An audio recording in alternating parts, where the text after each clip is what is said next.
Once again welcome to RGL English classes. आज फिर से आप लोगों का स्वागत है। आज हम फिर बात करेंगे क्लास 12th के ओल्ड इंग्लिश, ठीक है। जो वीबीआई ऑब्जेक्टिव बात करेंगे हम, और वो बिहार बोर्ड 2026 के लिए है। इसका वीबीआई ऑब्जेक्टिव हम पढ़ेंगे, ठीक है। सबसे पहले हम जान लेते हैं कि ओल्ड इंग्लिश पीरियड की शुरुआत कब हुई। तो ओल्ड इंग्लिश पीरियड की जो शुरुआत हुई वो आपका हुआ एडी 449 यानी कि 449 ईस्वी में शुरू हुआ, ठीक है। और ख़त्म कब हुआ? 1066 ईस्वी में। ये तो हम बता चुके हैं ऑलरेडी। अब देखिए ऑब्जेक्टिव, देखिए ऐसा समझिएगा क्या कहता है। चैप्टर 3 है, क्लास 12th के लिए वीबीआई है, ओल्ड इंग्लिश। एडी 449, एडी का मतलब क्या हो गया आपका यहाँ पे? ईस्वी। और 449 में इसकी बिगिनिंग हुआ यानी कि शुरुआत हुआ, एंड इसका अंत कब हुआ? 1066 ईस्वी में, ठीक है। तो पहला नंबर का क्वेश्चन है कि the first period in the history of English, अंग्रेजी के इतिहास में, अंग्रेजी के इतिहास में जो पहला पीरियड रहा है इंग्लिश का, वो refer to the following names, किन किन नामों से जाना जाता है? तो आपका ऑप्शन देखिए क्या है।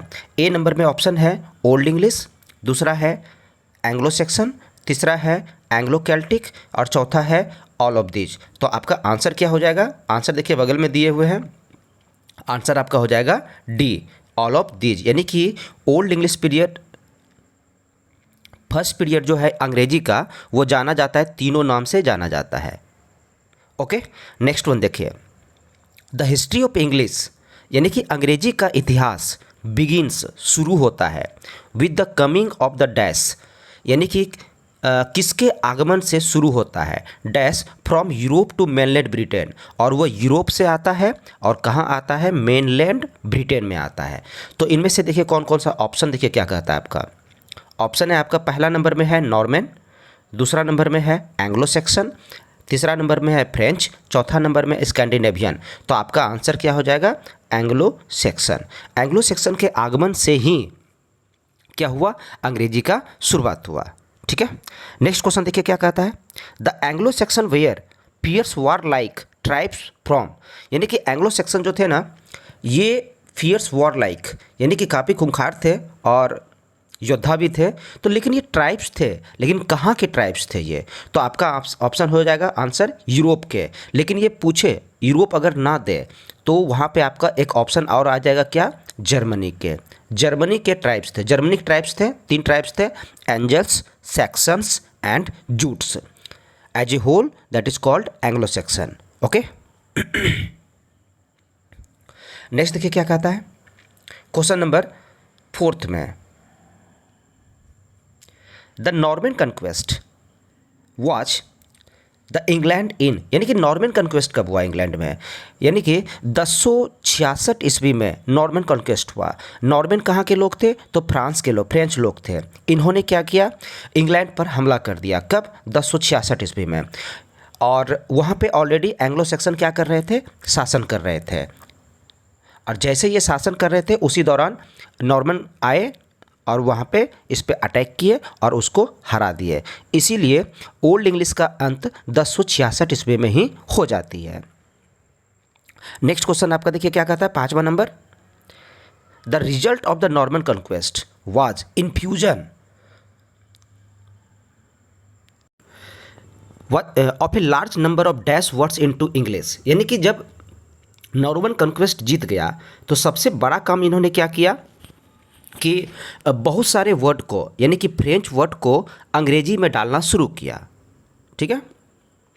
उसके बाद देखिए the 7 kingdoms of Anglo Saxon and Celtic is known as, जब नॉर्मन कन्क्वेस्ट शासन नहीं कर पाए तो इन्होंने एंग्लो सेक्शन से क्या किया? हाथ मिला लिया और दोनों मिलकर के 7 किंगडम्स का निर्माण किया। और सेवन किंगडम्स को का जो निर्माण किया उसका नाम रखा गया, क्या नाम रखा गया था?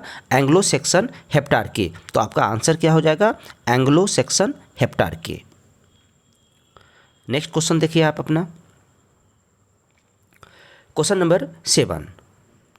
The leadership of Anglo Saxon heptarchy gradually passed into the hands of dash, यानी कि धीरे धीरे जब ये शासन करना शुरू किए दोनों मिल करके, तो धीरे धीरे वो शासन सत्ता की बागडोर जो है ना किसके हाथों में आ गया, तो एंग्लो सेक्सन के हाथों में आ गया। क्यों? क्योंकि नॉर्मन के लोगों को ये पता ही नहीं था कि शासन कैसे किया जाए। लड़ाई पीट करके तो वो जीत तो लिए लेकिन शासन नहीं कर पा रहे थे। और ऑलरेडी एंग्लो सेक्सन जो है ना वहाँ बहुत दिनों से, यानी कि 449 ईस्वी से लेकर के 1066 ईस्वी तक शासन किए थे, तो उसको बेटर पॉलिटिकल नॉलेज थे, इसीलिए वे लोग क्या किए, उसके हाथों में फिर से सत्ता आ गई और फिर से एंग्लो सेक्सन शासन करना शुरू कर दिए। The dash character were composed of sharp strength lines without curve. अब ऐसी कौन सी मतलब लिपि है जो कि कैरेक्टर है जो कि तैयार किया गया था जो शार्प स्ट्रेंथ होता था और विदाउट कर्व, बिना घुमावदार। जैसे कि अभी हम कोई भी वर्ड्स लिखते हैं ना ABCD में, तो वो देखा जाता था कि अगर ये शार्प लाइन है, जैसे कि हम लिखते हैं आपका E, ये कहीं पे भी नहीं घुमा हुआ है, लेकिन जैसे हम D लिखते हैं ना तो ये देखिए आपका कर्व हुआ ना। तो ऐसी कौन सी मतलब अल्फ़ाबेट था जो कि काफ़ी शार्प स्ट्रेंथ होता था, विदाउट कर्व होता था, तो आपका ऑप्शन हो जाएगा रूनिक अल्फ़ाबेट। ओके, आपका आंसर है यहाँ पे रूनिक अल्फ़ाबेट। यहाँ पे रैनिक लिखा गया है, थोड़ा सा गलत हो गया है टाइप करने में, तो यहाँ पे हो जाएगा रूनिक अल्फ़ाबेट। रूनिक अल्फ़ाबेट की क्या विशेषता है, ये स्ट्रेंथ लाइन होता था। नेक्स्ट है 9 नंबर में, the Roman script came into existence only after, यानी कि रोमन स्क्रिप्ट आया। अभी जो हम लोग अंग्रेजी का एग्ज़ाम देने के लिए जाते हैं तो वहाँ पे अपने स्क्रिप्ट में क्या लिखते हैं, रोमन। लेकिन ये रोमन कब आया, तो ये रोमन 6ठी शताब्दी में आया और लाने वाला कौन थे, क्रिश्चियन थे। ओके, नेक्स्ट क्वेश्चन देखिए आपका, the old Saxon forms were superseded by dash character, यानी कि ओल्ड सेक्शन फॉर्म्स, यानी कि ओल्ड सेक्शन का जो रूप था, फॉर्म्स था, were superseded by dash character, तो कौन सी करेक्टर के था, तो ये था फ्रेंच करेक्टर का। क्वेश्चन नंबर 11 देखिए, in the old English period the two major influences were. अब अंग्रेजी के पीरियड पर, अंग्रेजी के इतिहास में दो लोगों का काफ़ी मतलब दो मेजर इन्फ्लुएंस हुए। पहला तो लैटिन ने प्रभावित किया और दूसरा कौन था उसका, स्कैंडिनेवियन। आपका क्वेश्चन पूछा गया है, ठीक है ना, लैटिन और स्कैंडिनेवियन ओल्ड इंग्लिश में सबसे ज़्यादा क्या किए, उसको इन्फ्लुएंस किए, प्रभावित किए। अब लैटिन और स्कैंडिनेवियन की बात करते तो उनमें से दोनों में से सबसे ज़्यादा कौन प्रभावित किए, तो देखिए, perhaps no single language has influenced English as much as, यानी कि शायद ही कोई ऐसा लैंग्वेज होगा जो कि सबसे ज़्यादा अंग्रेजी को प्रभावित किया होगा। तो ये कौन थे, वो लैटिन थे, शायद ही कोई ऐसा लैंग्वेज लैटिन के अलावा। इन एंशियंट टाइम्स, प्राचीन समय में, dash had the status of a world language. प्राचीन समय में यहाँ पे वर्ड लिखा गया है, चूँकि यहाँ पे वर्ल्ड होगा, ठीक है ना, वर्ल्ड लैंग्वेज, तो इसका आंसर हो जाएगा आपका क्या, लैटिन। लैटिन एक ज़माने में, प्राचीन समय में पूरा विश्व की भाषा बन चुकी थी। क्यों? क्योंकि एंग्लो सेक्सन के आगमन, यानी कि 449 में आगमन हुआ इसका, लेकिन इसके पहले भी वहाँ पे एक भाषा चल रही थी और वो कौन सा था भाषा, लैटिन था। इसीलिए लैटिन उस ज़माने में वर्ल्ड लैंग्वेज के रूप में उभर करके आया। The process of Romanisation was halted by the arrival of the dash. अब क्या होने लगा था कि जैसे ही एंग्लो सेक्सन आने के पहले जो है ना, छोटे छोटे मतलब रोमनाइजेशन होने लगे थे, यानी कि छोटे छोटे चीज़ जो है ना, छोटे छोटे लैंग्वेज जो है ना आपस में मिल करके एक होने लगे थे। लेकिन जैसे ही एंग्लो सेक्सन आए, एंग्लो सेक्सन का आगमन हुआ, अराइवल हुआ, तो यहाँ पे क्या हो गया, उसको हॉल्ट लग गया, यानी कि रोक दिया एंग्लो सेक्सन वहाँ पे आकर के, ठीक है। और यहाँ से फिर एंग्लो सेक्सन ने अपना शासन शुरू कर दिया। नेक्स्ट आपका देखिए क्वेश्चन क्या है, Scandinavian warriors are also called. अब स्कैंडिनेवियन योद्धा को क्या कहा जाता था, तो वाइकिंग कहा जाता था, ठीक है। अब वाइकिंग्स का जो एज था वो था from the middle of eight century, 8वीं शताब्दी के मध्य से लेकर के beginning of the 11th century, 11वीं शताब्दी की शुरुआत तक, ठीक है, ये विकिंग्स का एज रहा। इन्होंने भी क्या किया, ब्रिटेन पर आक्रमण किया और उन्होंने शासन किया। दे, देम, देयर, यहाँ पे देयर THER है, सॉरी ये होगा THEIR, देयर। ये सारा वर्ड जो देख रहे हैं ना आप, ये वर्ड डेनिश का है, ठीक है, और आर किसका वर्ड है, स्कैंडिनेवियन का है। सबसे इंपॉर्टेंट देखिए यहाँ पे लिखा हुआ है the golden period of old English. Old English का जो स्वर्णिम काल रहा, गोल्डन पीरियड रहा, वो भी इंग्लिश लिटरेचर का, वह था किसके शासनकाल में? ईरा का मतलब होता है युग, ठीक है ना, एज। तो वो था आपका किंग अल्फ्रेड। किंग अल्फ्रेड केवल राजा ही नहीं थे बल्कि स्कॉलर थे, ठीक है, लॉ गिवर थे, रूलर थे यानी कि कानून देने वाला, कानून शासक भी थे, ठीक है, और टीचर भी थे ये।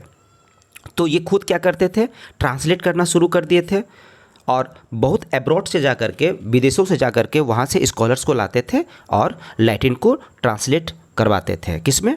वेस्ट सेक्सन भाषा में, ठीक है। The most notable work inspired by king Alfred was, इनमें से कौन सा वर्क ऐसा था जो काफ़ी इंस्पायर्ड हुआ, किसके द्वारा भाई? किंग अल्फ्रेड के द्वारा। तो वो था आपका द एंग्लो सेक्सन क्रॉनिकल, और यही एंग्लो सेक्सन क्रॉनिकल जो है वो first book of English pros, अंग्रेजी के इतिहास का पहला प्रोज रहा, और यही first continuous history of A European nation on it's on language, और ये यूरोपियन इतिहास का पहला ऐसा लैंग्वेज है जो कि अपनी ही भाषा में इतिहास को लिखा, वो भी कंटिन्यू रूप से। तो वो कौन सा था? तो the Anglo section Chronicle. Okay, I hope कि आप लोगों को समझ में आ रहा होगा। नेक्स्ट क्वेश्चन देखिए क्या कहता है, the year dash marks the end of old English. अब कहता है क्या कि ओल्ड इंग्लिश का अंत कब होता है? तो आपका अंत कब होता है इनका? 1066। पूछेगा बिगिनिंग कब हुआ था? बिगिनिंग आपका हो गया 449 में। The Normans had no interest in developing and patronising a language such as, यानी कि नॉर्मन को कोई इंटरेस्ट नहीं था कि एक भाषा को, मतलब किस भाषा को ना तो डेवलप करेंगे ना ही उसको संरक्षण देंगे, ठीक है ना। तो वैसी कौन सी भाषा थी? तो ये आपकी अंग्रेजी थी। चूँकि नॉर्मल लोग चाहते थे कि उसका फ्रेंच भाषा आगे बढ़े, लेकिन ज़्यादा दिन तक नहीं रहे वो। उसके बाद है the native inhabitants of England were. अब कहता है क्या कि इंग्लैंड का जो मूल निवासी था वो कौन था? तो इंग्लैंड का मूल निवासी ये कौन थे? केल्टिक थे। Okay, about 800 years ago dash was a world language. तो आपको पहले ही बता दिए हैं कि लैटिन जो है ना शुरू से लेकर के, ठीक है, शुरू से ही ये क्या थे? वर्ल्ड लैंग्वेज के रूप में थे। लेकिन आज जो है ना अंग्रेजी दुनिया का, मतलब इसको कहा जाता है द वर्ल्ड ऑफ विंडो, ठीक है ना, द वर्ल्ड ऑफ विंडो। अब नेक्स्ट देखिए क्या कहता है, Dover, London, Cumberland, York, York है, एवोन है, थेम्स है, मैनचेस्टर है, विंचेस्टर है। ETC वर्ड्स जो है ना ये किसका वर्ड्स है? ये केल्टिक का अपना कुछ वर्ड्स है, ठीक। तो ये हम मोटे मोटे तौर पे जो हम है ना जो इम्पॉर्टेंट ऑब्जेक्टिव था वो मैंने तो इसको डाल दिया है। लेकिन एक बात याद रखिएगा, आप लोग पीरियड जरूर याद रखिएगा, ठीक है ना। जैसे कि ओल्ड इंग्लिश पीरियड की बात करते हैं तो ओल्ड इंग्लिश का जो पीरियड है आपका AD 449 से 449 ईस्वी से कब तक का है? 1066 है, ठीक है, 1066 हो गया। उसके बाद आता है क्या आपका मिडिल इंग्लिश। मिडिल इंग्लिश की बात करते हैं तो ये 1150 में हुआ। आप यहाँ पे धोखा मत खाइएगा कि 1066 से ही शुरू हुआ। 1150 से लेकर के 1500 तक ये कौन सा माना जाता है? Middle English. और जैसे ही हम मॉडर्न इंग्लिश में आते हैं तो मॉडर्न इंग्लिश का काल हो जाता है 1500 से लेकर के अब तक, यानी कि ऑनवर्ड तक। समझ गए? ये पीरियड आप याद रखिए, आपको पूछा जाएगा, एग्ज़ाम में पूछा ही जाता है, ठीक है। आई होप कि आपको समझ में आ गया होगा, और समझ में आ गया तो आप इसको अच्छे से पढ़िए, नोट्स बनाइए। Okay, thanks for watching this video, thank you so much.